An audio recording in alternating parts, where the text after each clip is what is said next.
இயேசு கிறிஸ்துவின் நாமத்திலே உங்களை அன்போடு கூட வாழ்த்துகிறேன்.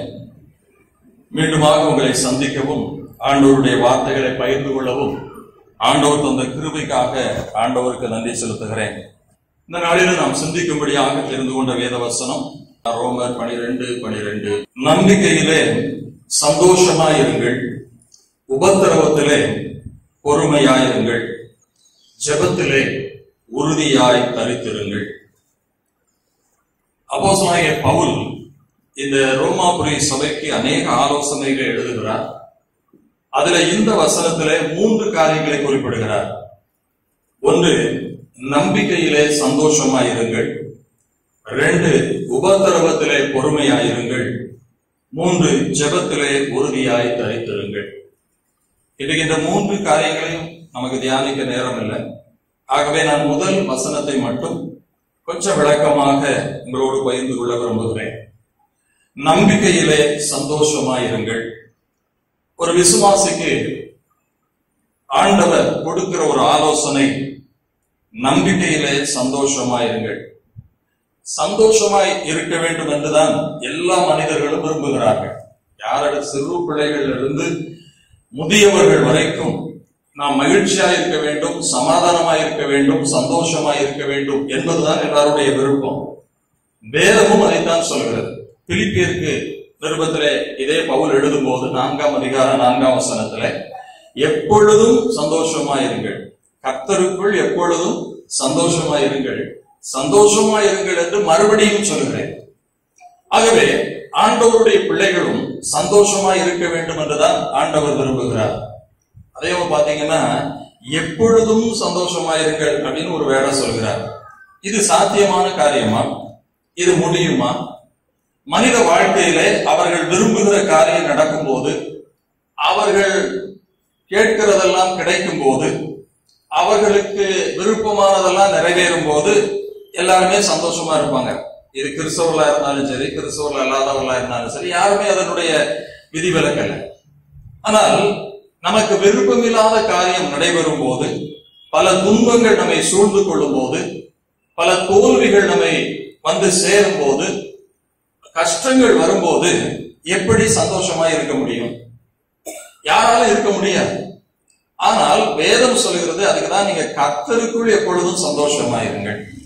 ஆகவேதான் பவுல் இப்படிப்பட்ட சூழ்நிலையிலும் நாம் மகிழ்ச்சியா இருக்க வேண்டும் என்பதற்காகத்தான் இங்கே இந்த வசனத்தை குறிப்பிடுகிறார்.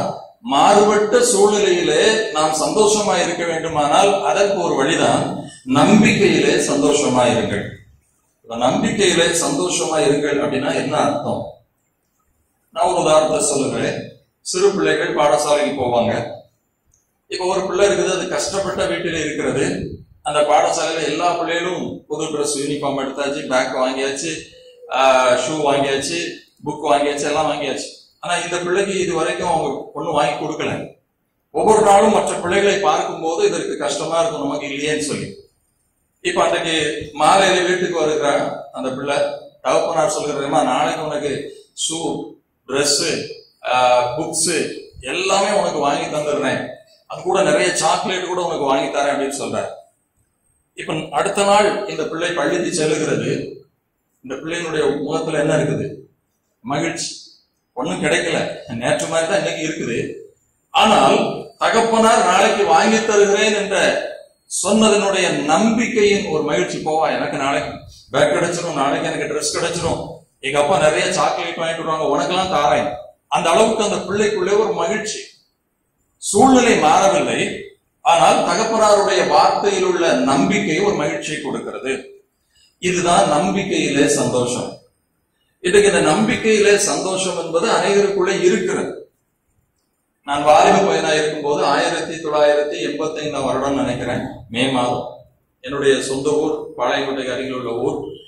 அப்போ ஒரு செய்தி பரவியது. என்ன அப்படின்னா, உங்களுக்கு தெரியுமான்னு தெரியல, பெரியவர்களுக்கு தெரியுமான்னு தெரியல, உங்க பகுதிக்கு வந்துச்சான்னு தெரியல. ஆனா அந்த செய்தித்தாளில் கூட அந்த செய்தி போடப்பட்டிருந்தது. ஒரு தலையில்லாத உருவம் ஒன்று சுற்றி கொண்டிருக்கிறது, தாளையத்து பக்கத்துல போட்டிருந்தாங்க.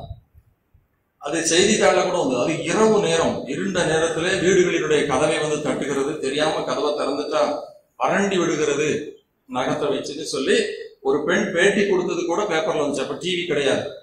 ஆகவே செய்தித்தாள்ல வந்தது. என்ன பண்ணுவாங்க தெரியுமா? எங்க ஊருக்கு ஒரு கிராமம், மாலை 6:30 மணிக்கு ஆச்சுன்னா கதவெல்லாம் பூட்டிடுவாங்க. ஏன்னா பயந்து போய் வந்துரும் அப்படின்னு சொல்லி. அப்ப நான் என்னுடைய சபை ஊழியர் இல்லாததுனால நான் பார்த்துக்கிட்டு இருந்தேன். வெள்ளிக்கிழமை ஒரு ஆராதனை உண்டு, ஒரு பாடல் ஆராதனை, ஒரு பிரசங்கம். அன்றைக்கு அந்த வெள்ளிக்கிழமை அதை முடிச்சுட்டு ஒரு 8 மணி இருக்கும். சர்ச்சை விட்டு அப்படியே நடந்து வரேன். தெருவில் எல்லா வீடும் பிரகாசமா லைட் போட்டுட்டு ஜாலியா உட்காந்து பேசிட்டு இருக்காங்க. நேற்று வரைக்கும் 6:30க்கு கதவை பூட்டி வச்சிருந்தவங்க இன்னைக்கு எப்படி இருக்காங்கன்னு சொல்லி, எல்லாங்க சொந்தக்காரங்க தானே, ஒரு கிறிஸ்தவர் அல்லாத வீடு இருந்துச்சு. போய் கேட்டேன், என்ன இன்னைக்கு கதவெல்லாம் திறந்து ரொம்ப மகிழ்ச்சியா இருக்கீங்களா? அவங்க தூரம் தம்பி மேல பாரு அப்படின்னாங்க. மேலையா? வாசலை பாரு அப்படின்னாங்க. வேலை எட்டி பார்த்தா வேப்பலை கொத்த தொங்க விட்டுருக்காங்க. அப்ப அவங்க சொன்னாங்க, இந்த வேப்பலை கட்டி வீட்டுல தொங்க விட்டோம்னா அந்த வீட்டுக்கு அது என்ன செய்யாதான், வராது. நேற்று வரைக்கும் இருந்த ஒரு பயம், ஒரு வேப்பலையை கட்டிவிட்டு அது வராதுங்கிற ஒரு நம்பிக்கை அவர்களுக்கு ஒரு மகிழ்ச்சியை கொடுத்து விட்டது. நம்பிக்கையிலே சந்தோஷம் என்பது இதுதான். இன்றைக்கு அநேக மக்கள், உலக மக்களா இருக்கட்டும், கிறிஸ்தவர்களா இருக்கட்டும், இப்படிப்பட்ட பலவித நம்பிக்கைகளிலே தங்களுடைய சந்தோஷத்தை வச்சுக்கிட்டு தான் இருக்காங்க. ஆனா அந்த நம்பிக்கை சார்ந்த சந்தோஷங்கள் சரியானதா என்பதைத்தான் நாம் பார்க்க வேண்டும். அது ஒரு 10 வருஷத்துக்கு முந்தைய நீங்க கூட இது கேள்விப்பட்டிருப்பீங்க. ஒரு காரியத்தை சொல்லி கொடுத்தாங்க. சகோதரர்கள் எல்லாம் சகோதரிக்கு பச்சை சேலை வாங்கி கொடுத்தா ஆசீர்வாதம். அது தெரியுமா? ஆமா. அப்புறம் மஞ்சள் சேலை வாங்கி கொடுத்தா ஆசீர்வாதம். பேசாம இருந்த சகோதரர்கள் கூட சகோதரிக்கு போய் சேலை வாங்கி கொடுத்தாங்க. எதுக்கு? நமக்கு ஆசீர்வாதம் வரணும். அதுதான். இப்படி பலதரப்பட்ட நம்பிக்கைகளிலே மக்கள் சந்தோஷமா இருக்கிறத பார்க்கிறோம். இன்னும் நிறைய பேரை பாத்தீங்கன்னா விரல்ல ஒரு கல் மோதிரம் போட்டிருப்பாங்க. கேட்டா இது ராசி உள்ள கல், இதை போட்டா எனக்கு ஆசீர்வாதம் வரும். இப்படி நிறைய காரியங்கள் இருக்கிறது. கிராமத்துல பாத்தீங்கன்னா எங்க ஊர்ல எல்லாம் முருங்கை மரம் நிறைய காய்ச்சி தங்கிச்சுன்னா அதுல கெட்டி தொங்க போடுவாங்க. இதெல்லாம் பரவாயில்ல. செருப்பு பெருக்கு மரம் ஏன் கேட்டா அது கந்தஸ்டி விழுந்துடக்கூடாது, வீடு கட்டும்போது தடியங்க தொங்க போடுவாங்க. இதெல்லாம் அவரவருடைய நம்பிக்கை சார்ந்த மகிழ்ச்சி, ஒரு நம்பிக்கை வெளிப்படுத்துறது. இப்படி செஞ்சா நமக்கு ஒரு ஆசீர்வாதம் வரும். இன்னும் அநேகருக்கு ஜோசியக்காரங்க சொன்னது மேல ஒரு நம்பிக்கை இருக்கும். நான் ஒரு பள்ளிக்கூடத்துல வேலை பார்க்கும்போது ஒரு பையனை கொண்டு 1ஆவதுல சேர்த்தாங்க. அந்த பையனுக்கு வாய் பேச தெரியாது, அந்த டெபண்டம் அந்த மாதிரி நல்ல பையன். அப்ப அந்த பெற்றோரை கூப்பிட்டு சொன்னேன், இந்த பையனை இங்க சேர்க்காதீங்க, ஏன்னா இங்க உள்ள பிள்ளைகளுக்கு நம்ம வேற மாதிரி பாடம் சொல்லி கொடுப்போம், அந்த பிள்ளைகளுக்கு அதுக்குரிய பள்ளி இருக்கிறத சேர்த்தா அந்த பையன் பிற்காலத்துல நல்லா வந்துருவான் அப்படின்னு சொன்னேன். அவங்களுக்கு அதை சொன்னதை கூட கேட்க முடியும். என் பையனை நீங்க அப்படி மாற்றுத்திறனாளின்னு சொல்லாதீங்க, அவனுக்கு ஒரு கிரகம் இருக்கிறது. ஜோசியக்காரன் சொல்லியிருக்கான், 3ஆம் வகுப்புக்கு வரும்போது அவன் வாய் திறந்து பேசிடுவான், அவனுக்கு எல்லாம் சரியாயின்னு சொல்லியிருக்கான் சார், அதனால நீங்க சேர்த்துருங்கட்டாங்க. நம்ம என்ன செய்ய சேர்த்து விட்டு அவன் 3ஆவது படிச்சான், 5ஆவது படிச்சான், நீங்க வாலிப பையன் ஆயிட்டான், இன்னும் அப்படிதான் இருக்கிறான். இன்றைக்கு அநேகருக்கு இப்படி ஒரு ஜோசியக்காரன் சொன்னதுல இப்படி பலதரப்பட்ட காரியங்களிலே நம்பிக்கை வைத்து மகிழ்ச்சியா தான் இருக்காங்க. ஆனா அந்த மகிழ்ச்சி அவர்களுக்கு வெற்றி கொடுக்கிறதா என்று கேள்வி கேட்டால் அது சரியானதானா? இல்லை. இப்ப நீங்க சொல்லிருப்பீங்க, சரியானதா இல்லையா? சரியானதா? சரி. இப்ப கிறிஸ்தவர்களுக்குள்ளே இருக்கிற சில நம்பிக்கையின் சந்தோஷத்தை சொல்ல போறேன். இப்பதான் உங்களுக்கு கொஞ்சம் கஷ்டமா இருக்கும். அதுவும் ஒண்ணுதான். இன்னைக்கு அநேக வீட்டுல ஜெப எண்ணெய் வச்சிருப்பாங்க இல்லையா? என்ன பிரச்சனை வந்தாலும் அந்த எண்ணெய் தூக்கி தேய்ச்சிட்டா சுகம் வந்துடும். சார் என்ன இப்படி சொல்றீங்க கேட்பீங்க. அதுவும் ஒரு தவறான நம்பிக்கை சார்ந்ததுதான். ஜெப நிறைய பேர் கேட்கீங்க, யாக்கோபு நிருபத்துல எழுதிருக்கலாம் சார் அப்படின்னு. யாக்கோபு நிருபத்தை எடுத்து படிச்சு பாருங்க. ஜெப எண்ணெயை ஜெபிச்சு வச்சு நீங்க பூசுங்கன்னு எண்ணல, அப்படியே எழுதிருக்கு. என்ன எழுதிருக்கு? வியாதிப்பட்டால் சபையின் மூப்பரை வரவழைப்பானாக, அவர்கள் ஜெபித்து வைத்த மந்திரித்து வைத்த எண்ணெய் எடுத்து பூசி ஜெபிப்பாங்க எழுதியிருக்கிறது. எண்ணெய் பூசி ஜெபம் செய்ய வேண்டும். அது எதுக்கு? அந்த நாட்களில எண்ணெய் ஒரு மருந்து பொருளாக பயன்படுத்தப்பட்டது. நீங்க நல்ல சமாரியனுடைய ஓமையை பாருங்க. அவன் காயத்தின் மேல் திராட்சை ரசமும் எண்ணெயும் பார்த்து, எண்ணெய் ஒரு மருந்து பொருள் அந்த நாட்களில். இப்பதான் நிறைய மருந்து வந்து. அப்ப அதனுடைய அர்த்தம் என்ன? நீ மருந்தை உபயோகிக்கும் போது ஜெபத்தோடு என்ன செய்யும்? இப்ப நீங்க ஒரு மாத்திரை சாப்பிடுறீங்க, ஆண்டவரே இந்த மாத்திரை எனக்கு கிரியை செய்யட்டும் அப்படின்னு ஜெபம் பண்ணி சாப்பிடலாம். அந்த அர்த்தத்துல எழுதப்பட்டதுதான். அதுக்காக யாரையோ போய் ஜெபம் பண்ண எண்ணெயை வச்சு இது ஒரு ஜெப எண்ணெய், மந்திரிச்ச எண்ணெய் அப்படின்னு வைப்பதும் ஒரு மூட நம்பிக்கை தான். சிலரை பாத்தீங்கன்னா தண்ணி யாரையாவது ஜெபிச்சு வாங்கிட்டு வந்து வீடை சுத்தி தொழிப்பாங்க. அதுவும் ஒரு தவறான நம்பிக்கை தான். இப்படி இன்னைக்கு கிறிஸ்தவத்திலையும் தவறான நம்பிக்கைகள் நிறைய இருந்துகிட்டு இருக்கு. இந்த நம்பிக்கை சார்ந்த மகிழ்ச்சியும் நம்பிக்கையும் மகிழ்ச்சி அல்ல. அதை விட இப்ப முக்கியமான ஒரு காரியம், 1ஆம் தேதி ஆனா வாக்குத்தத்தம் வாங்க ஓடுறோம் இல்லையா? எனக்கு ஒரு 2-3 வருஷத்துக்கு முந்தி ஒரு சகோதரர் என்கிட்ட சொன்னார். அவருடைய உறவினர் ஆவிக்குரிய சபையில ஒரு அங்கத்தினர், நம்ம சபையை அவங்க இது உயிர் இல்லாத சபைப்பாங்க, அப்படிப்பட்ட ஒரு சபையில அவங்க 1ஆம் தேதி அந்த பாஸ்டர் ஒரு வசனத்தை இதான் இந்த வருஷம் வாக்குத்தத்தம் கொடுத்து அதுக்கு ஃப்ரேம் போட்டு போட்டா போட்டு வெட்டி அதை 200 ரூபா கொடுத்து வாங்கி வச்சுட்டு காலையில 5 மணிக்கே எழுப்பி ஒவ்வொருக்கா போன் பண்ணி ஆண்டவர் இந்த வாக்கு தந்துட்டாரு, நான் வாங்கி வச்சிருக்கேன், இந்த வாக்கு தந்துட்டாருன்னு சொல்றாங்க. சார், ஒரு ஆவிக்குரிய சபையில கூட இந்த அளவுக்கு விழிப்புணர்வு இல்லையேன்னு அவர் என்கிட்ட கேட்டார். இன்றைக்கு வாக்குத்தத்தம் வருஷத்துக்கு ஒன்று என்று எங்காவது வேதத்துல எழுதப்பட்டிருக்கிறது. அப்ப யோசிக்கணும். வேதத்துல இயேசு கிறிஸ்து 3.5 ஆண்டு காலம் ஊழியர் 3 வருஷம் வந்திருக்கும். எங்கேயாவது முதல் வருஷம் சீசரை கூப்பிட்டு ஒரு வாக்குத்தத்தம் கொடுத்தாரா? அப்போஸ்தலர் நடவடிக்கைகளிலே எங்கேயாவது வருஷத்துக்கு ஒரு வாக்குத்தத்தம் என்று கொடுக்கப்பட்டிருக்கிறதா? வாக்குத்தத்தத்தை நாம் பெற்றுக்கொள்வது தவறுன்னு நான் சொல்லல. என்கிட்டயே நிறைய வாக்குத்தத்தம் இருக்கேன். என் வீட்டுக்கு வந்தீங்கன்னா மேல ஒரு வசனம் எழுதியிருக்கேன், அது கர்த்தர் என் வார்த்தை கொடுத்த வாக்குத்தத்தம். வருஷத்துக்கு ஒரு வாக்குத்தத்தம் என்று கொடுப்பது சரியாதான் நான் கேட்கிறேன். அவரவருடைய சூழ்நிலைக்கு ஏற்றபடி, அவரவருடைய தேவைக்கு ஏற்றபடி நாம் கர்த்தரோடு ஜெபிக்கும் போது கர்த்தர் பல நிலைகளிலே, அதை குறித்து பிற ஒரு நாள் வரும்போது விளக்கமா பேசுறேன், வாக்குத்தத்தங்களை தருகிறார். அது உண்மை. ஆனா 1ஆம் தேதி இந்த வருஷத்துக்கு வாக்குத்தத்தம் என்று கொடுப்பதற்கான வேதத்துல ஆதாரம் இருக்கிறதா? ஒரு வருஷத்துக்கு ஒரு வாக்குத்தத்தத்தை தேவன் சொல்லுவாரா? இப்ப நீங்க சிம்பிளா 2-3 கேள்வி கட்டி பார்த்தாலே இது தெரியும். ஒரு வருஷத்துக்கு இந்த வாக்குத்தத்தம்னா நம்முடைய ஆண்டவர் ஒரே ஆண்டவர், அப்ப ஒரு வாக்குத்தத்தம் தானே கொடுக்கணும். 10 ஊழியர் மூலம் 10 வசனத்தை கொடுக்கிறார. இப்ப நீங்க கேட்பீங்க, அது அந்தந்த ஊழியருக்கு கூட போறவங்களுக்கு அந்த வாக்குத்தத்தம். இப்ப ஒரு விசுவாசி 5 ஊழியருக்கு போறாங்க, 5 பேருக்கு நல்லா தான் இருக்காங்க, அந்த ஒரு பத்திரிக்கை இந்த ஒரு பத்திரிக்கை. இப்ப உங்களுக்கு இந்த வருஷத்துக்கு எந்த வாக்குத்தத்தத்தை எடுப்பீங்க? வருஷத்துக்கு ஒரு வாக்குத்தத்தம் என்று நான் சொல்வதுக்கு தான் சொல்லிட்டு இருக்கேன். இன்றைக்கு அநேகர் இப்படிப்பட்ட ஒரு நம்பிக்கையில, ஆனா ஆண்டவர் பார்த்தாரு, இன்னைக்கு உள்ள காரியத்தை இந்த வருஷத்துல இது பொய்ங்கிறத ரொம்ப தெளிவா நிரூபிச்சிட்டேன். ஏன்னா இதுவரைக்கும் மக்கள் அப்படி ஏமாற்றப்பட்டுக்கிட்டு தான் இருந்தாங்க. வருஷம் அடுத்தது வாக்குத்தத்தத்தை பெறணும்னு ஓடுறது, அதை வாங்கி வச்சுட்டு அதுலயே ஒரு நம்பிக்கை வைக்கிறது. திரும்பியும் சொல்றேன், வசனத்துல வைக்கிற நம்பிக்கை குறித்து நான் பேசல. வருஷத்துக்கு ஒரு வாக்குத்தத்தம் என்று ஜனங்களை ஏமாற்றுவதை குறித்து தான் நான் பேசிட்டு இருக்கேன். அப்படிப்பட்ட ஒரு அமைப்பு வேதத்துல இல்லை. இதெல்லாம் ஒரு 25-30 வருஷத்துக்கு முன்பதாக இவர்கள் ஒரு வியாபார தந்திரத்துல எப்படி ஆடிக்கழிவு போடுறாங்களோ அது மாதிரி மக்களை கவர்வதற்காக கொண்டு வந்த அநேக திட்டங்கள் அது நிறைய இருக்கு. அன்பானவர்களே, நாம் வஞ்சிக்கப்படக்கூடாது. அப்போ இந்த வருஷத்தை பாருங்க, நிறைய வாக்குத்தத்தங்களை அள்ளி கொடுத்தாங்க. உலகத்திலேயே இதுவரைக்கும் நடைபெறாத சம்பவம் இன்னைக்கு நடைபெற்று நம்ம உட்கார்ந்து இருக்கிறோம். சரிதா? யாரும் கேள்விப்படல. ஒருவேளை பத்திரிகையில போட்டிருக்காங்க 100 வருஷத்துக்கு முந்தி இப்படி ஒரு சம்பவம், இப்படி எல்லாம் மாஸ்க போட்டு அலைஞ்சாங்கன்னு, அது நமக்கு தெரியாது. ஆனால் நம்முடைய தலைமுறையிலே உலகமே அசைய போகிற, உலகத்திலேயே ஒரு பெரிய காரியம் நடக்க போகிறது இருக்குது. எந்த ஊழியக்காரராக 1ஆம் தேதி இப்படி ஒரு இவ்வளவுக்கு சீனாவில டிசம்பர்லயே வந்துச்சு இல்லையா?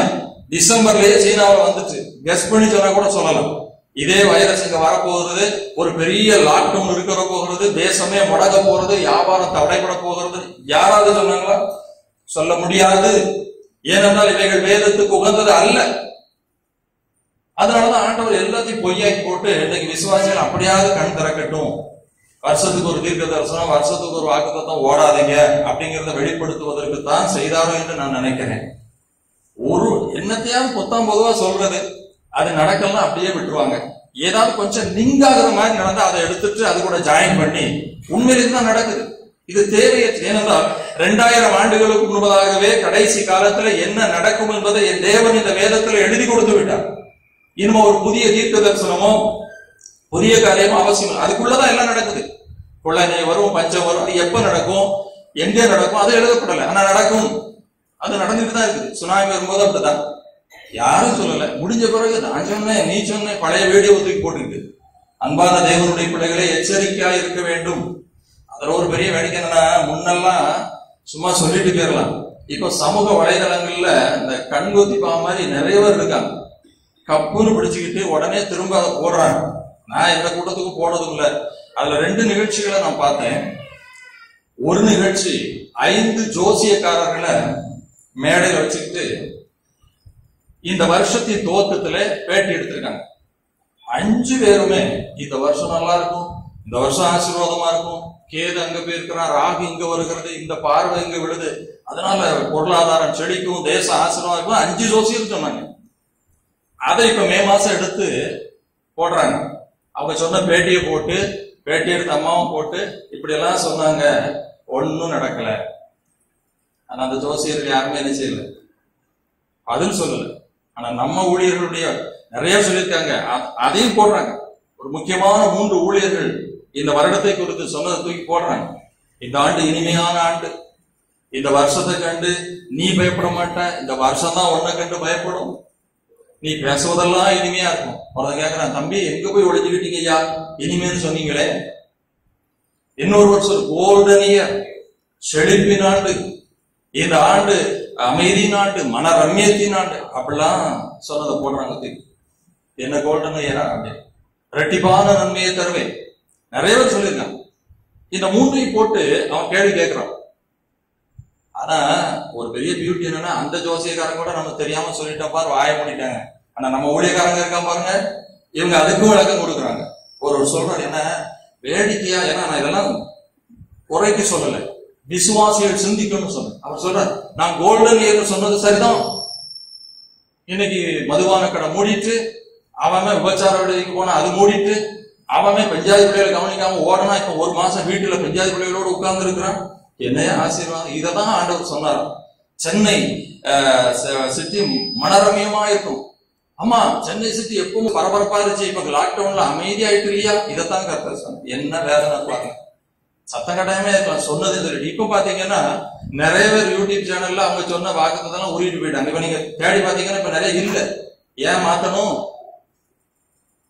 எச்சரிக்கையா இருக்கும். எதுக்கு இதெல்லாம் சொல்றேன்னா, இப்படிப்பட்ட தவறான நம்பிக்கைகள் இன்றைக்கு கிறிஸ்தவத்துக்குள் நான் நம்பிக்கையில சந்தோஷமா இருப்பது என்பது இப்படிப்பட்ட, அது எப்படின்னா வெளிப்படையாவே தப்பு. அதை நீங்க உடனே தப்புன்றீங்க. ஜோசியக்காரன் சொன்னதை நம்புறது, மூட நம்பிக்கை நம்புறது தப்புங்க. ஆனா இதை மட்டும் சொன்னா ஏத்துக்கிட மாட்டீங்க.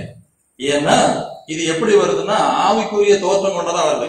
ஜபம், உபவாசம், ஆராதனை, தீர்க்க தரிசனம், இந்த பேர்ல வருது. ஒரு எலிக்கு மருந்து வைங்க, வெளிப்படையா மருந்து வச்சா அது கண்டுபிடிச்சிரும் எலி வராது. அதனால என்ன பண்ணுவாங்க, அதுக்கு பிடிச்ச உணவுக்குள்ள கவர் பண்ணி வைப்பாங்க. அது மாதிரி விசுவாசிகளை வஞ்சிப்பதற்கு அதேதான், இதை ஒரு மாற்று நிலையில கொண்டு வராங்க. அப்ப நம்பிக்கையிலே சந்தோஷம் என்பது வேதம் சொல்கிறது என்ன, இந்த ஆண்டவர் மேலே மட்டும்தான் நம்முடைய நம்பிக்கை வைக்க வேண்டும்.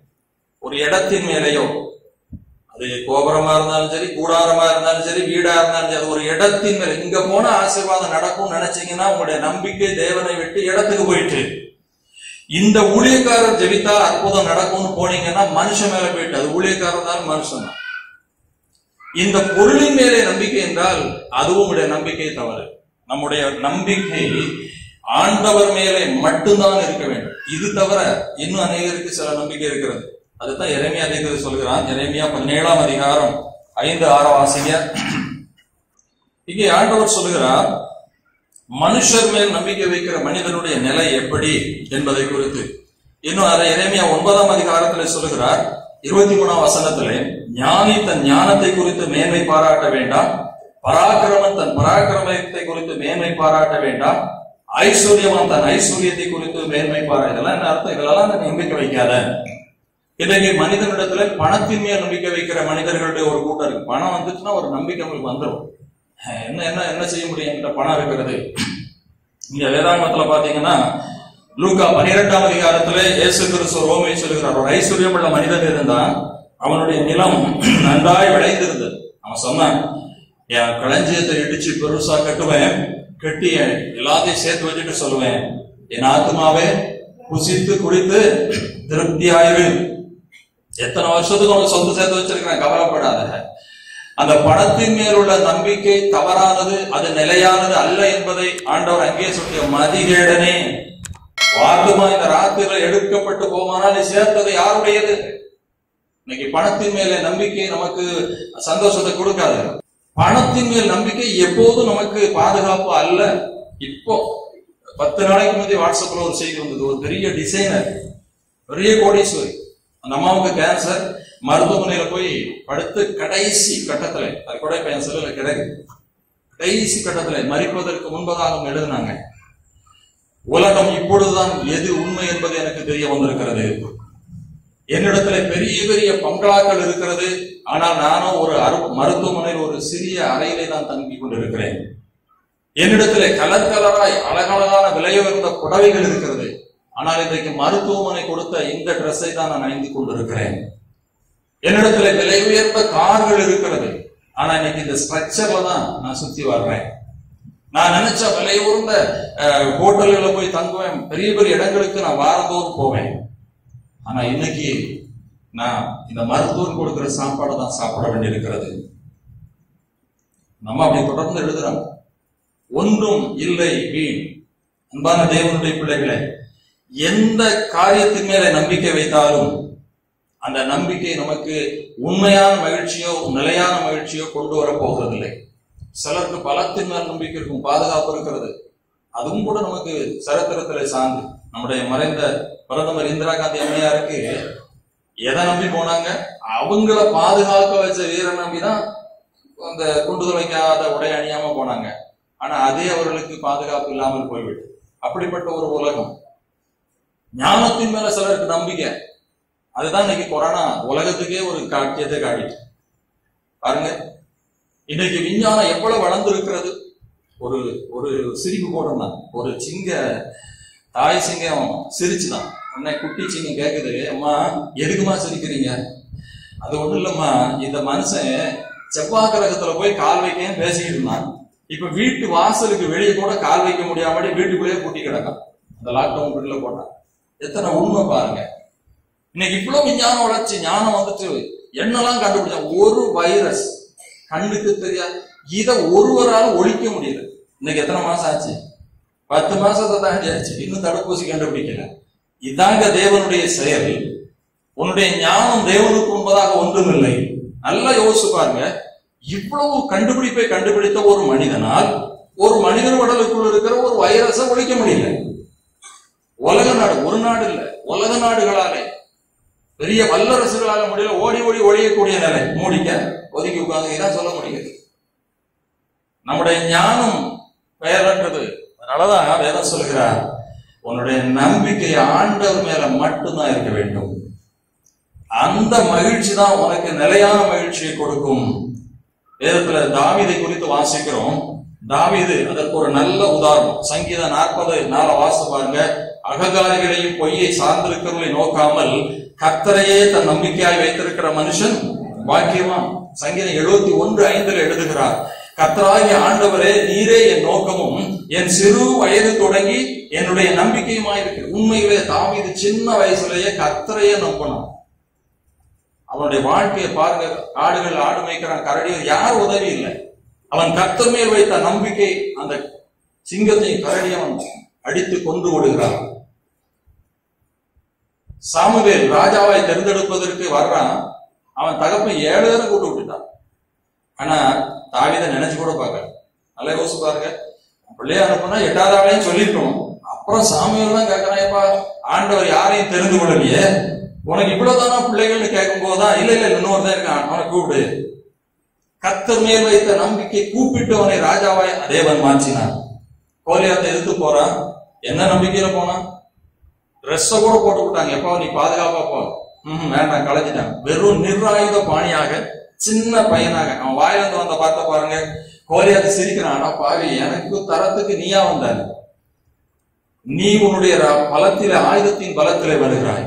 நானும் நீ நிந்திக்கிற இஸ்ரவேலின் ராணுவங்களின் சேனைகளுடைய தேவனுடைய நாமத்துல வருகிறேன். கர்த்தர் மேல வச்ச நம்பிக்கை, அசையாத நம்பிக்கை அவனுக்கு வெற்றியை கொடுத்தது. அவனுக்கு பெரிய காரியங்களை செய்ய வைத்தது. அன்பான தேவனுடைய பிள்ளைகளே, உலகத்துல என்னமெல்லாமோ நடக்கிறது, பிரச்சனை இல்லை. ஆனால் உங்களுடைய நம்பிக்கை கர்த்தர் மேல் இருக்கிறதா? நான் திரும்பவும் சொல்லுகிறேன், நீங்க உலக மக்களை பாக்கீங்க, அங்க இருக்கீங்க, நீங்களும் தந்திரமாக ஆவிக்குரியத்துல உங்களுடைய நம்பிக்கை வேறு பக்கமாய் வைத்து திசை திருப்பப்பட்டு கொண்டிருக்கிறீர்கள். இன்னைக்கு அநேக விசுவாசிகளுக்கு ஊழியக்காரங்க தான் கடவுள். ஏன் அப்படின்னா, இன்னைக்கு ஊழியர்கள் விசுவாசிகளை உருவாக்கவில்லை, ரசிகர்களை உருவாக்கி இருக்கிறாங்க. நல்லா யோசிச்சு பாருங்க. அரசியல்வாதிகளுக்கு ரசிகர் உண்டு, விளையாட்டு வீரர்களுக்கு ரசிகர் உண்டு, சினிமா நடிகர்களுக்கு ரசிகர்கள் உண்டு, பாடகர்களுக்கு ரசிகர்கள் உண்டு. இப்படி இந்த உலகத்துல பிரபலமானவங்களுக்கு எல்லாம் ரசிகர்கள் இருக்காங்க. அதே நிலை இன்னைக்கு கிறிஸ்தவத்துல பிரபலமான ஊழியர்களுக்கு ஒரு பெரிய ரசிகர் கூட்டம் இருக்கு. விசுவாசிக்க ரசிகருக்கு என்ன வித்தியாசம் தெரியுமா?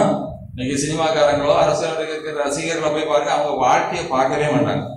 எப்படி வாழ்ந்தாலும் சரிதான், அவங்க என்ன செஞ்சா அதை பத்தி எல்லாம் கவலை இல்லை. கண்மூடித்தனமாய் அவர்கள் நேசிப்பார்கள். உண்மையிலேயே குறைந்து சொன்னா கூட அடிக்க போயிடுவோம். எப்படி சொல்றது அப்படின்னு. அதே நிலை கிறிஸ்தவத்துல ஒரு ரசிகர் கூட்டம்.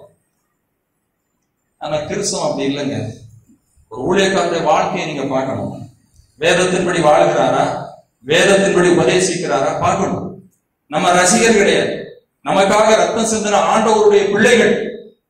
அவருக்கு விரோதமா யார் என்ன செஞ்சாலும் உடனடியா அதை விட்டு விலக தயாரா இருக்கு. அதான் விசுவாசிகள். ஆனா இன்னைக்கு அப்படி இல்லை. நீங்க பாருங்க, சத்தியத்துக்கு எவ்வளவு பெரிய அவர் தப்புங்க, அது கிடக்கட்டும், அவர் ஊழியம் செய்யறாரு.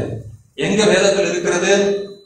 காரணம் என்னன்னா, நம்பிக்கை கர்த்தரை விட ஒரு இடத்துக்கு முக்கியத்துவப்படுத்தப்பட்டு விட்டது, ஒரு நபர் மேல முக்கியப்படுத்தப்பட்டு விட்டது, ஒரு பொருள் மேல. அதான் சொன்ன மாறுபட்ட மூட நம்பிக்கை ஆவிக்குரிய வாழ்க்கையில். இதை விட்டு வெளியே வரணும்.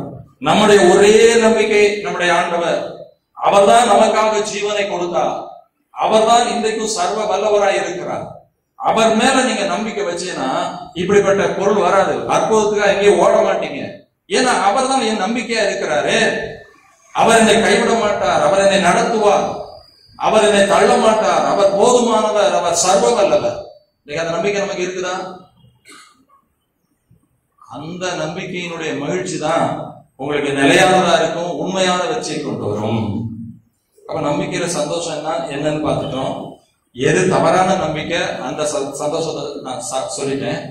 அப்ப எது சரியான நம்பிக்கை அப்படிங்கறத நம்ம சொல்லிட்டோம். ஆண்டவர் மேல வச்சிருக்கிற நம்பிக்கை மட்டும்தான். பெற்றோரை விட, உறவுகளை விட, நம்மகிட்ட இருக்கிற பொண்ணை விட, பொருளை விட, படிப்பை விட, எதையெல்லாம் நாம் பெருமையா எண்ணுகிறோமோ. நிறைய சொல்லுவாங்க, எனக்கு கவர்மெண்ட்ல பென்ஷன் வருது, நான் காப்பாற்றப்படுவேன். முதுமையில முடியாதுங்க, பணம் உதவி செய்யாது, பிள்ளைகள் உதவி செய்ய மாட்டாங்க. நீங்க கர்த்தர் மேல நம்பிக்கை வச்சு வாழுங்க. அது முதுமையா இருக்கட்டும், வியாதியா இருக்கட்டும், அவர் எந்த வழியிலையாவது நடத்துவார். உண்மையான ஆண்டவருடைய பிள்ளையினுடைய அசைக்க முடியாத நம்பிக்கை ஆண்டவர் தான். அதைத்தான் அவர் சொல்ல. அப்படிப்பட்ட நம்பிக்கையில நீங்க சந்தோஷமா இருங்க. நான் என் ஆண்டவரை மட்டும்தான் என் நம்பி இருக்கிறேன். எதையும் நம்பல, என் பணத்தை நம்பல, பொருளை நம்பல, ஊழியனை நம்பல, எதையும் நம்பல. இந்த நம்பிக்கை உங்களுக்கு அதுல மகிழ்ச்சியாக அது உங்களை வெட்கப்படுத்தாது. இரண்டாவது, நம்முடைய நம்பிக்கையின் அந்த மகிழ்ச்சி என்பது எதை சார்ந்ததா இருக்க வேண்டும் அப்படிங்கிறதையும் நம்ம பார்க்கணும். நீங்க பாத்தீங்கன்னா இன்னைக்கு நம்முடைய நம்பிக்கையினுடைய மகிழ்ச்சியின் சார்ந்தது உலகத்தை மட்டும் சார்ந்தார்கள். இன்னைக்கு அநேக கிறிஸ்தவர்கள் உலகத்துக்குரிய காரியங்களிலேதான் நம்பிக்கை வச்சு அது கிடைக்கும் நினைக்கிறோம். அது தேவை, அதை நான் இல்லைன்னு சொல்லல. ஆனால் அதையும் கடந்து நம்முடைய நம்பிக்கை பரலோகத்தை சார்ந்ததாய் மாற வேண்டும். அதனாலதான் 1 கொரிந்தியர் 15ஆம் அதிகாரத்துல எழுதுகிறார் பவுல், இன்மைக்கு நமக்கு தேவைக்கு உண்ண உணவு வேணும், உடுக்க உட வேணும், பிள்ளைகளுக்கு திருமணம் முடியணும், வீடு வேணும், அப்படி நிறைய பிரச்சனைகள் இருக்கிறது. இவைகளுக்காக நாம் கர்த்தரை நம்புகிறோம், கர்த்தரை மட்டும் நம்புகிறோம். நிறைய நேரம் நடக்குது. சில நேரம் நாம் விரும்பியபடி நடக்காமல் கூட போகலாம். அதுதான் பரலோக நம்பிக்கை. அதனாலதான் ஏசாயா 26:3 ஒரு வசனத்தை சொல்றார் பாருங்கள், உம்மை உறுதியாய் பற்றி கொண்ட மனதை உடையவன் உண்மையே நம்பி இருக்கிறபடியினால் அவன் கேட்டதெல்லாம் அவனுக்கு கிடைக்கும். அப்படி இருக்கிறாரா? கிடைக்காட்ட கூட பரவாயில்ல, பூர்ண சமாதானம் அவனுக்குள்ள இருக்கும், மகிழ்ச்சி இருக்கும். எப்படியா கிடைக்காம மகிழ்ச்சி இருக்கும்? அதுதான் நம்பிக்கையின் மகிழ்ச்சி. அதனால எடுத்துக்கொள்ளுங்கள், அவள் குழந்தைக்காக துக்கப்பட்டு அழுது கொண்டு இருந்தாள், சாப்பிட மாட்டாள். ஆனா தேவ சமூகத்துக்குள்ளே வந்து இருதயத்தை ஊற்றிட்டு போன உடனே அவள் குழந்தை கிடைக்கல. ஆனா வேதம் சொல்கிறது, அப்புறம் அவள் துக்க முகமாய் இருக்கவில்லை. இந்த மகிழ்ச்சியினுடைய ஒரு லெவலே வேற, அப்படி சொல்லலாம். இந்த சந்தோஷத்தினுடைய லெவல், அதான் ஆபகுக்கு சொல்கிறார், அத்திமரம் துளிர் விடாமற் போனாலும், திராட்சை செடியிலே பலன் இல்லாமற் போனாலும், ஆட்டு மந்தை முதலற்று போனாலும் நான் கர்த்தருக்குள். எப்படி எல்லாம் நல்லா இருந்தா தானே மகிழ்ச்சி வரும். ஒண்ணுமே இல்லாத நேரத்துல எப்படி மகிழ்ச்சி வரும்? அதுதான் பரலோக சந்தோஷம். சாத்ராக் மேஷாக் ஆபேத்நேகோ வாழ்க்கை எடுங்க, விசுவாசத்தின் 2 பகுதிகளை அங்க பார்க்க முடியும். நேபுகாத்நேச்சார் சொல்றான், நீ விழுந்து வணங்கல, உன்னை பத்தி சூழல போடுவேன். அப்ப அவங்க விசுவாச அறிக்கை விடுறாங்க பாருங்க, நாங்கள் ஆராதிக்கிற தேவன் ராஜாவாகிய உம்முடைய கைக்கும் இந்த அக்கினி சூளைக்கு விடுவிக்க வல்லவராயிருக்கிறார். நிறைய பேர் சொல்றாங்க சாத்திராக இதோட நிறுத்தி இருக்கணும், இதுக்கு அடுத்த வார்த்தையை சொல்லிக்க கூடாது, அது அவிசுவாச வார்த்தை அப்படின்னு. விடுவிக்காமல் போனால் அதுதாங்க விசுவாசத்தின் உச்சகட்ட வார்த்தை, அதுதான் பரலோக நம்பிக்கையின் வார்த்தை. இன்னைக்கு அநேகருக்கு விசுவாசமே புரியல. ஏன்னா இன்னைக்கு உள்ள ஊழியர்கள் இவ்வளவுதான் சொல்லி கொடுக்காங்க, உலகத்தில் நீ பெற்றணும் அதான் சாட்சி. ஆனால் விசுவாசத்தின் உயர்ந்த படி என்பது அவர் விடுவிக்காமற் போனாலும் சரி, ஆனா நீ நிறுத்தின பொருட்களை என்ன செய்ய மாட்டேன், வழங்க மாட்டேன். எல்லா நேரங்களிலேயும் உலகத்தின் ஆசீர்வாதத்தை தேவன் தாம் விரும்பினபடி தந்துட. நான் இப்ப கூட சொல்றேன், இன்னைக்கு இந்த அற்புதம் செய்த ஊழியருடைய வாழ்க்கையில குறை இருக்குதா இல்லையா? அதை மறைச்சிருவாங்க, ஒன் சைடு தான் காட்டுவாங்க. ஏன்னா வேதம் ஒரு நாளும் மாறாதுங்க. யாரா இருக்கட்டும், வாழ்க்கையில எல்லா உலக தேவைகளையும் எல்லா நேரங்களிலும் தேவன் கொடுப்பார்னு நமக்கு உத்தரவாதம் இல்லை. இன்னைக்கு கொரோனா வந்துச்சு, சிலருக்கு வராமலே போச்சு, சிலருக்கு வந்து காப்பாற்றப்பட்டாங்க, எத்தனை பேர் மறைச்சிருக்கவும் செய்யறாங்க. ஆனால் அவருடைய விசுவாசம் மேலானது. என் தேவன் எதை செய்தான், தந்தாலும் சரி தரட்டாலும் சரி, என்னுடைய நம்பிக்கை அவர் மேல இருக்கும், அந்த சந்தோஷம் இருக்கும். ஏன்னா அவர் தராவிட்டால் அதற்கு ஒரு பெரிய திட்டம் வச்சிருப்பார், இதை விட மேலான ஒரு ஆசீர்வாதத்தை பரலோகத்துல வைத்திருப்பார். அந்த நம்பிக்கையில தான் சாதாரண விடுவிக்காம போனாலும் சரி, ஆனா நான் அதை செய்ய மாட்டேன். அப்ப நம்முடைய நம்பிக்கை உலகத்தை மட்டும் அதனால இன்னைக்கு ஏன் இந்த விசுவாசிகள் இப்படி அற்புதத்துறை ஓடுறாங்க தெரியுமா? இந்த ஒரு நம்பிக்கை தான். நீங்க எபிரேயர் 11 அதிகாரம் விசுவாச வீரர் பட்டியலை பாருங்க. விசுவாசத்தின் 2 பகுதி என்று சொல்லப்பட்டிருக்கு. ஒண்ணு, விசுவாசத்தினாலே ராஜ்யங்களை அடைந்தார்கள், அக்கினியின் உக்கிரத்தை அவித்தார்கள், சிங்கங்களின் வாயை கட்டினார்கள், அப்படிலாம் ஒரு வெற்றியை போட்டிருக்கோம். வேறு சிலர் அதே விசுவாசத்தினாலே தங்கள் பிள்ளைகளை சாக கொடுத்தார்கள், குறைவையும் உபத்திரவத்தையும் அனுபவித்தார்கள், பாடுகள் இருந்தாங்க, பட்டினியா இருந்தாங்க. அப்ப இது விசுவாசம் இல்லாமையா? அது தேவனுக்கான விசுவாசத்தின் உச்சகட்டம். ஆகவே நாம் நம்பிக்கையின் சந்தோஷம் என்பது முதலாவது கர்த்தரை மட்டும் நம்ப வேண்டும். நிச்சயமா நிறைய விஷயங்களை தேவன் நமக்கு செய்வார், கைவிட மாட்டார். ஒரு சில நேரங்களிலே இந்த உலகத்தின் தேவைகள் நமக்கு கிடைக்காமல் போனாலும், நாம் விரும்பினபடி நடக்காமல் போனாலும், அந்த நம்பிக்கையின் சந்தோஷம் நம்ம விட்டு போகக்கூடாது. ஏன்னா அதுக்குள்ள ஒரு மகிழ்ச்சி இருக்கிறது. கிடைக்காமலே மகிழ்ச்சி. அதான் நான் சுட்டி காட்டுறேன். இதேதான் தாவீது சொல்கிறார் 4ஆம் சங்கீதத்திலே, அவர்களுக்கு தானியமும் திராட்சரசமும் பெருகியிருந்த காலத்தின் மகிழ்ச்சியை விட அதிகமான மகிழ்ச்சியை உள்ளத்துக்குள்ளே தந்தது. எப்படி வரும்? நிறைய. அதைத்தான் ஆண்டவர் யோவான் 14 சொல்கிறார், என்னுடைய சமாதானத்தை உங்களுக்கு கொடுக்கிறேன். உலகம் கொடுக்கிற சமாதானம் கிடையாது, அது வேற விதமான சமாதானம். அது பணம் இருந்தாதான் வரும், அது உங்களுக்கு விரும்பினது நடந்தாதான் வரும். ஆனா ஏன் சமாதானம் வேறுபட்டது? ஒண்ணுமே இல்லாமலேயே நீ சமாதானமா இருக்க முடியும், மகிழ்ச்சியா இருக்க முடியும். கடைசியாக இப்படிப்பட்ட நம்பிக்கையின் சந்தோஷம் நம்ம அனுபவிக்கணும்னா 2 விஷயங்கள் நம்ம வாழ்க்கையில் இருக்கணும். ஒண்ணு, நாம் உண்மையான மனம் திரும்புதல், ரட்சிப்பை பெற்றிருக்க வேண்டியது. இன்னைக்கு நிறைய விசுவாசிகள் ரட்சிக்கப்பட்டிருக்காங்க, ஆனா உண்மையான ரட்சிப்பு இருந்தாதான் இந்த நம்பிக்கையும் இந்த மேலான விசுவாசமும் வரும். நம்முடைய ரட்சிப்பு உலகத்தை சார்ந்ததா இருக்கக்கூடாது. இன்னைக்கு ரட்சிப்பு கூட பாருங்க, உண்மையான ரட்சிப்பு என்பது இந்த உலகத்தை தூரத்தை விட்டு விடுவது. சினிமாக்காரங்களா ரட்சிக்கப்பட்டாங்க சொல்றாங்க, ஆனா தொடர்ந்து நாங்கள் செவிச்சு சினிமாவை எடுப்போம். என்னையா ரட்சிப்பு? பணத்தை விட்டு வெளியே வரலையே, இதா ரட்சிப்பு? ஒரு பெரிய வியாபாரி மனம் திரும்பினார்னா அவர் அதுக்கு முந்தி எல்லாமா தந்திரம் பண்ணி எப்படியோ பணத்தை குறியா வச்சு சம்பாதிச்சிருக்கலாம். அவர் மனம் திரும்பினா பணம் எனக்கு பாதி போனாலும் பரவாயில்ல, நான் நேர்மையா நடப்பேன், அதுதான் ரட்சிப்பு. வேதம் என்ன சொல்லுகிறது? அநியாயமாய் வந்த அதிக வருமானத்திலும் நியாயமாய் வந்த கொஞ்ச வருமானமே உத்தமம். துன்மார்க்கனுக்குள்ள செல்வ திரட்சியை பார்க்கலும் நீதிமானுக்குள்ள கொஞ்சமே நல்ல. அங்க கொஞ்சமா அதிகமா எல்லாம் பார்க்க கூடாது.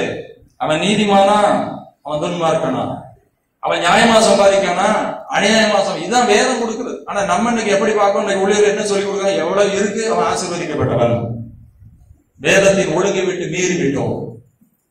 ரட்சிப்பு என்பது அவன் மனம் திரும்பினா உலகத்தை இழக்க தயாராக்கணும். சகைவு எடுத்துக் கொள்ளுங்கள். ரட்சிக்கப்பட்டா என்ன நடந்தது? ஐயா நான் அநியாயமா நிறைய சம்பாதிக்க திருப்பி கொடுத்துடுறேன், அது மாத்திரம் இல்ல, நான் நியாயமா சம்பாதித்த சொத்துலேயே ஏழைகளுக்கு கொடுத்துடுறேன். இன்னைக்கு அப்படிப்பட்ட நிலை எங்க இருக்கிறது? இன்னைக்கு ஒரு விஐபி வாழ்க்கைகள் ஊழியக்கார வாழ்றாங்க, லக்ஸரி லைஃப். எங்க இருந்து பணம் வருகிறது? தவறான வழியில, தவறான போதகத்துல. உண்மையா வந்தாலும் அவங்ககிட்ட நிறைய வந்துச்சுன்னா அவங்ககிட்ட 2 கார்ல ஒரு கார கூட உள்ள ஊழியனுக்கு கொடுக்கணுங்க. 2 5 இருந்தா ஒருத்தனுக்கு கொடு. எங்கே நாம் பார்க்கிறோம்? சாதாரண மனிதன் ஒரு பெரிய பல ஊழியரை போய் சந்திக்க முடியுமா? இயேசு அப்படி வாழ்ந்தாரா? யோசிக்க வேண்டும். அப்படியானால் உண்மையான ரட்சிப்பு விசுவாசிகளுக்கு இல்லை.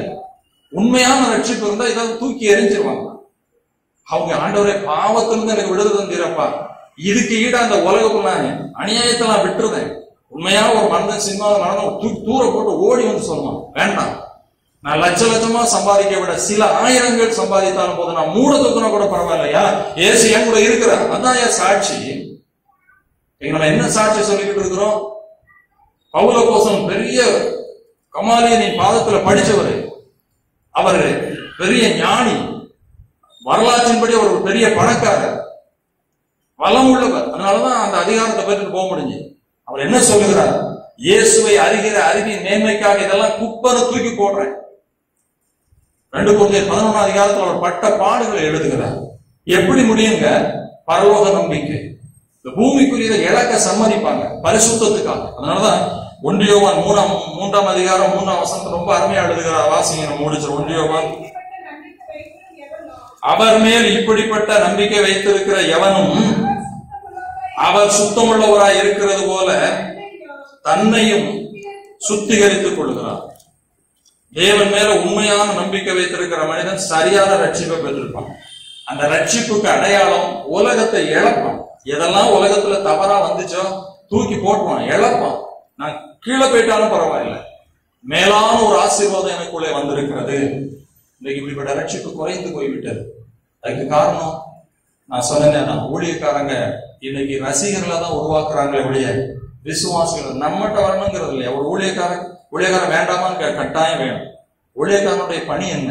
ஜனங்களை வேதத்துக்கு நேராக ஆண்டவருக்கு நேராக திருப்பது, சத்தியத்தை கற்றுக் கொடுக்கணும், தவறுகளை சுட்டி காட்டணும், ஆலோசனை கொடுக்கணும், சோர்ந்து போகும் நேரம் வசனத்தை வச்சு தேற்றணும். இதுதான் ஆண்டவருக்கு வந்து ஆசீர்வாதத்தை வாங்கி கொடுக்கிறது ஊழியக்காரனுடைய வேலை இல்லை. அது புதிய ஏற்பாடைய ஒழுங்கு அல்ல. இன்னைக்கு இதெல்லாம் ஒரு 25-30 வருஷத்துல இப்படி தவறான காரியங்களை அவர்கள் செய்து விட்டார்கள். விசுவாசிகள் வேதத்தை விளங்காதபடினால சோரம் போயிட்டாங்க.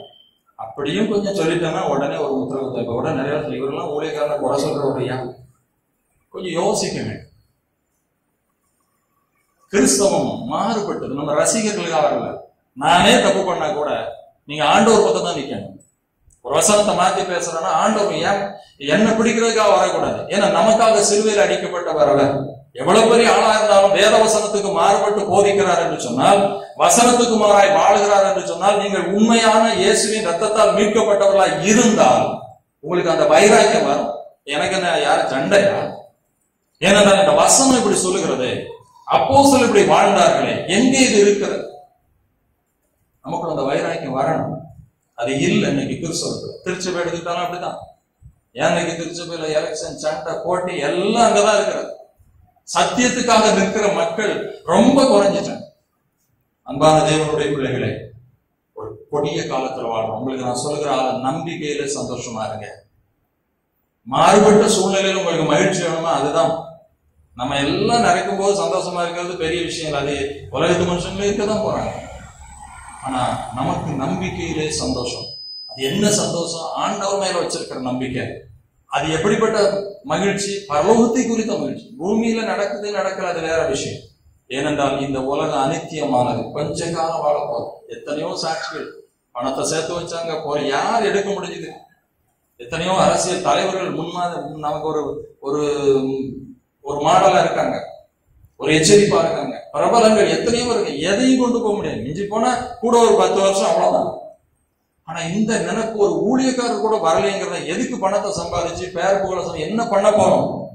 1 தீமோத்தேயுல பாருங்க, உண்மையா சம்பாதிச்சா கூட அவன் பணத்தை என்ன செய்யணும்னு எழுதியிருக்கு. நீங்க வாசிங்க 1 தீமோத்தேயு 6ஆம் அதிகாரம் 1 வாசிட்டு நாம் 1 தீமோத்தேயு தவறான வழியில வராம உண்மையா சம்பாதிச்சா கூட 17ஆம் வசனத்தை வந்து வாசிங்க, நல்ல கவனிங்க. தவறான வருமானம் ஒரு விசுவாசிக்க ஊழியருக்கு வரக்கூடாது. பேதரு சீமோன் கொண்டு வந்த பணத்தை வேண்டாம் ரிஜெக்ட் பண்ண, கவர்ச்சி வார்த்தைகளை பேசல, இதை கொடுத்தா உனக்கு சொல்லவே இல்லை. ஆனா இங்கே தவறான வருமான ஐஸ்வர்யம். சரி, நியாயமாவே வருது, உனக்கு மிஞ்சி வருது, உனக்கு ஒரு வீடு வந்துட்டியா, ஒரு கார் வந்துட்டு, உனக்கு போதுமானது வந்துட்டு, மீதி வந்தா என்ன செய்யணும்? இல்லாதவர்களுக்கு கொடுத்துடணும், உன் கையில இருக்கக்கூடாது. நல்லா யோசிச்சு பாருங்க. இன்னைக்கு எத்தனை கோடிக்கணக்கான சொத்துக்களை வச்சுக்கிட்டு அரசியல்வாதி இருந்துட்டு போட்டோம், சினிமாக்காரங்க இருந்துட்டு போட்டோம், விளையாட அதை பத்தி பிரச்சனை இல்லை. வேதத்தை கையில எடுக்கிற நீங்கள் எப்படி இருக்க வேண்டும்? உங்க பணம் உங்ககிட்ட தங்கவே கூடாது. எத்தனை நம்ம சுத்தியால இன்னும் தேவை இருக்குது. இங்க வந்து மிஷனரி ஃபீல்டுக்கு கொடுக்கணும், கோயில் கட்டணும், அதை கட்டணும் கேட்டுட்டே இருக்கும். இன்னைக்கு உண்மையிலே சொல்றேன், ஒரு முறை ஒரு சொன்னார், இன்னைக்கு உள்ள சினிமா நடிகர்கள் எல்லாம் அரசியல்வாதிகள் எல்லாம் ஒழுங்கா தங்களுடைய வரி பணத்தை கட்டினாங்கன்னா இந்தியாவில கஷ்டப்பட்டவங்க யாருமே இருக்க மாட்டாங்க. ஏன்னா அவ்வளவு எல்லாருக்கும் வீடு கிடைச்சிடும் அப்படி சொன்னாங்க. ஆனா அதை செய்ய முடியல. இன்னைக்கும் நானும் நிற்பல. 2 நாளைக்கு முந்தைய ஒரு ஊழியக்காரருக்கு ஒருத்தர் கேட்டிருக்கேன், இன்றைக்கு நம்முடைய தமிழ்நாட்டிலே பிரபலமா இருக்க ஊழியர்களிடத்தில் இருக்கிற கோடிக்கணக்கான சொத்துக்களை அவங்க தேவைக்கு போக மீதியை வித்து கொடுத்தாங்கன்னா யார்கிட்டையும் போய் இன்னைக்கு மிஷினரி பேர்ல ஊழியம் செய்யறதுக்கு காசுதான் கேட்க வேண்டிய அவசியம் இல்லை. அவ்வளவு சொத்துக்களை வச்சிருக்காங்க. எப்படி வேதத்தை போதிக்க முடிகிறது யோசிங்க. அழகா சொல்லுகிறார். ஒரு சாதாரண விசுவாசிக்கு உன்ட்ட பணம் சேர்ந்துட்டா இதுல நம்பிக்கை வைக்காத, நீ மற்றவங்களுக்கு கொடு. ஏன்னா நம்முடைய பொக்கிஷம் பரலோகத்தில் இருக்கிறது. சிந்திக்க வேண்டும். ஆகவே நம்பிக்கையிலே சந்தோஷமா இருங்கன்னு சொன்ன 3 விஷயம். நான் இதெல்லாம் எதுக்கு சொன்னேன்னா, இன்னைக்கு நடக்கிற நடைமுறைகளை நீங்கள் தெரிந்து கொள்வதற்காக தான் இதெல்லாம் சொன்னேன். ஆனா இதோட உள்ள கருத்து என்ன? நம்பிக்கை ஒரு இடத்திலேயோ ஒரு மனிதர், அது ஊழியக்காரனா இருந்தாலும் மனிதரை நோக்கியோ, உங்களுக்கு ஒரு தேவை பிரச்சனை இந்த ஊழியக்காரரை போனோம் நடக்கும் நினைச்சாலே உங்க நம்பிக்கை மனுஷங்கிட்ட போயிடும். ஆண்டவர்கிட்ட போங்க, என் நம்பிக்கை அவர் தான், அவர் செய்வார். இந்த இடத்துக்கு போனா என் பிரச்சனை தீரும் நினைச்சா இடத்துக்கு மேல நம்பிக்கை போயிடுச்சு. இந்த பொருள், இந்த ஜப எண்ணெய் அல்லது ஜப கைக்கோட்டை, அதோட நம்ம விசுவாசிகளுக்கு கொஞ்சம் நாளைக்கு முந்தைய தங்கச்சாவிய சோமணி வீட்டுல வச்சா எத்தனை பேர் வாங்கினாங்க. பொருள் மேல நம்பிக்கை. யாருக்கும் அந்த சத்தியமே பிரித்து பார்க்க தெரியலையா? எது மேலேயும் நம்பிக்கை, ஆண்டவர் மேலதான் நம்பிக்கை இருக்க வேண்டும். 2வது, நம்ம நம்பிக்கை உலகத்தை சார்ந்ததா இருக்கக்கூடாது. எல்லா ஆண்டவர் தந்துருவார் தான் நம்பினேன். சில நேரம் உங்களுடைய நம்பிக்கை உலகத்தின்படி கிடைக்காமல போகலாம். ஆனா அதை விட மேலான ஒரு திட்டத்தை தேவன் வைத்து, அப்ப நம்முடைய நம்பிக்கை பரலோகத்தை சாரி. இதுல கிடைச்சா என்ன? யோபு என்ற பக்தனை பாருங்கள், பரிசுத்தத்துக்காக தான் அவளத்தையும் இழந்தான். ஒரு பெரிய போட்டியில தேவன் ஐஸ்வர்யமா வச்சிருக்கிறாரு. சாத்தா வந்து கேட்கிறான், நீர் இதை எடும், அவன் தூஷிப்பான். ஆனா யோபு பரிசுத்தத்துக்காக தான் சொன்ன 1 யோவான் 3 பரிசுத்தத்தை காத்து கொள்வான். அவன் ரட்சிப்புல உண்மையான ரட்சிப்பை பெறுவான். பரிசுத்தத்துக்கு போராடுவான். அதுக்காக உலகத்துல எதையும் இழப்பான், பரிசுத்தத்தை இழக்க மாட்டான். யோபு பாருங்க, எல்லாம் போச்சு. அவன் கேட்கிறான், இன்னும் ஏனும் உத்தமத்தில் உறுதியா இருக்கிறீர்? சொந்த மனைவி கேட்கிறான், இவ்வளவு பாடு போதாதையா? நீ நல்லா தானே இருந்த, நீ பரிசுத்தமா தானே வாழ்ந்த, பாவம் செஞ்சு பாடு வந்தா கூட பரவாயில்லையே, நீ பரிசுத்தமாய் வாழ்ந்தீரே. யோபுவே கேட்கிறான், என் கண் ஒரு பெண்ணை பார்த்தா அதுக்கு தண்டனை கொடுக்கட்டும், நான் வேலைக்காரன் அவமதிச்சா தண்டனை கொடு. அவ்வளவு பரிசுத்தமாய் வாழ்ந்தான். மனைவி பாக்குற தாங்க முடியல. ஒரு பாவிக்கு பிரச்சனை வரும்போது யாரும் கவலைப்பட மாட்டாங்க. ஒரு பரிசுத்தவான் கூட இருந்த மனைவி, ஏன்னா சொல்லியிருப்பான் பஞ்சாயத்து பெண்கள் தான் கொஞ்சம் பலவீனமானாங்க. எதனாலும் பாருங்க, அவரை கரெக்ட் பண்றது அவங்க தான், கீழே விழ வைக்கதான் தான். அதனாலதான் 1 தீமோத்தேயுல சொல்லுகிறார், இந்த சத்தியத்தை விளைகிற கூட்டத்துக்கு போற பெண்கள், நான் தப்பா நினைக்காதீங்க, 1 தீமோத்தேயு 3 அதிகாரத்தில் எப்போது கற்றாலும் ஒருபோதும் சத்தியத்தை உணர்ந்து அறிந்து கொள்ளாத பெண் பிள்ளைகளுடைய வீட்டில் இப்படிப்பட்டவர்கள் நுழைந்து அவர்களை தங்களுக்கு ஆதாயமாக்கி கொள்வார்கள். யோபு மனைவிக்கு ஒரு கட்டம் தான் தாங்க முடிஞ்சு. யோசிச்சு பாக்குறா, பிள்ளை போயாச்சு, சொத்து போயாச்சு, இந்த மனுஷனாவது ஒரு ஆரோக்கியமா இருக்கணுமா, அவர் வேற சொருக்கிட்டு இருக்கிறார். அவளால தாங்க முடியல. அந்த வார்த்தை வருகிறது, ஐயா எதுவரைக்கும் உத்தமத்துல இருப்பீர் ஐயா, ஆண்டவரை ஏசிட்டு ஜீவனை விட்டுறணும் சொன்ன. பைத்தியக்காரி மாதிரி பேசாதப்பா. அவரிடத்தில் நன்மையை பெற்று நாம் தீமையை அனுபவிக்க வேண்டாமா? பரிசுத்தம். இந்த வைராக்கியம் என்னைக்கு திருச்சபைக்குள்ள விசுவாசிகளுக்குள்ள வருகிறதோ அன்னைக்கு திருச்சபையும் மாறும். இப்படிப்பட்ட போலி ஊழியர்களும் பணத்தை சம்பாதிப்பதை நிறுத்த முடியும். ஆகவே நாமும் அதுல ஒரு காரணமா இருக்கிறோம். நான் உங்களுக்கு சொல்லுகிறேன், மற்ற யாரையும் பரவாயில்ல, நீங்க எப்படி இருக்கீங்க? உங்களுடைய நம்பிக்கை எங்கே இருக்கிறது? உங்களுடைய நம்பிக்கை எதை சார்ந்து இருக்கிறது? நீங்கள் உண்மையான ரட்சிப்பை பெற்று பரிசுத்தத்திலே தாகம் உள்ளவர்களா இருக்கிறீர்களா? இன்னைக்கு உங்களை ஆராய்ச்சி பாருங்க. இந்த கடைசி நாட்களில் எதுவும் தேசத்தில் நடந்துட்டு போட்டோம். நம்ம நம்பிக்கை ஆண்டவர் மேல வைப்போம். அவர் நம்மை காக்க வல்லவர்.